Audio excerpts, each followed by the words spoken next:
তাহলে উনি কিন্তু মিথ্যা মামলা সর্বশেষ গ্রেফতার হতো না।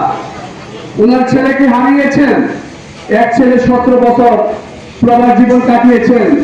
উনি আরামে এসে বিদেশের মাটিতে বসবাস করতে পারতেন পরিবার পরিজনকে নিয়ে। উনি একটা কথা বলতেন, বাংলাদেশের বাইরে আমার কোনো ঠিকানা নাই, বাংলাদেশের মাটি এবং মানুষ আমার ঠিকানা। আমি বিদেশে যাব না, আমি বিদেশে যাই নাই, আমি যাব না, বাংলাদেশের মাটি এবং মানুষকে ছেড়ে আমি বিদেশে যাব না। আসলে আল্লাহ ওনার ডাক কবুল করেছেন। শত নির্যাতন নিপীড়নের মাধ্যমে উনি মজলুম হিসেবে এই দেশের মাটি আঁকড়িয়ে ধরে রেখেছেন।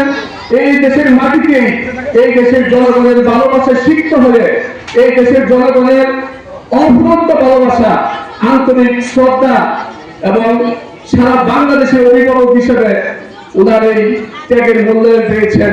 গতকাল জানাজার মাধ্যমে উনাকে আমরা সবাই বিদায় জানিয়েছি।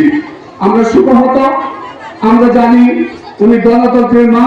এই গণতন্ত্রের জন্য, এই ভোটাধিকারের জন্য, এই আমাদের বাক স্বাধীনতার জন্য উনি সংগ্রাম করে গেছেন। আমরা এই ওনার সংগ্রামের প্রতি শ্রদ্ধা জানিয়ে ওনার রূহের মাগফিরাত কামনা করছি। আল্লাহ যাতে ওনাকে ব্যস্ত নসিব করেন। আরেকটি কথা আমি বলতে চাই, ওনারই অত্যন্ত আস্থাভাজন, অত্যন্ত পছন্দনীয় ব্যক্তি জননেতা মুশফিকুর রহমান। আপনারা ইতিমধ্যে দেখেছেন, উনি একটা সাক্ষাৎকার দিয়েছেন, দেশনেত্রী বেগম খালেদা জিয়া ওনাকে কত ভালোবাসতেন। ওনাকে রাজনীতিতে দেশনেত্রী বেগম খালেদা জিয়া এনেছেন। 2001 সালে নমিনেশন দিয়েছে, আপনাদের ভোটে উনি কয়েকবার এমপি হয়েছেন। আগামী দিনেও, আগামী নির্বাচনে ওনাকে দানের শীষের প্রার্থী হিসেবে মনোনয়ন দিয়েছে।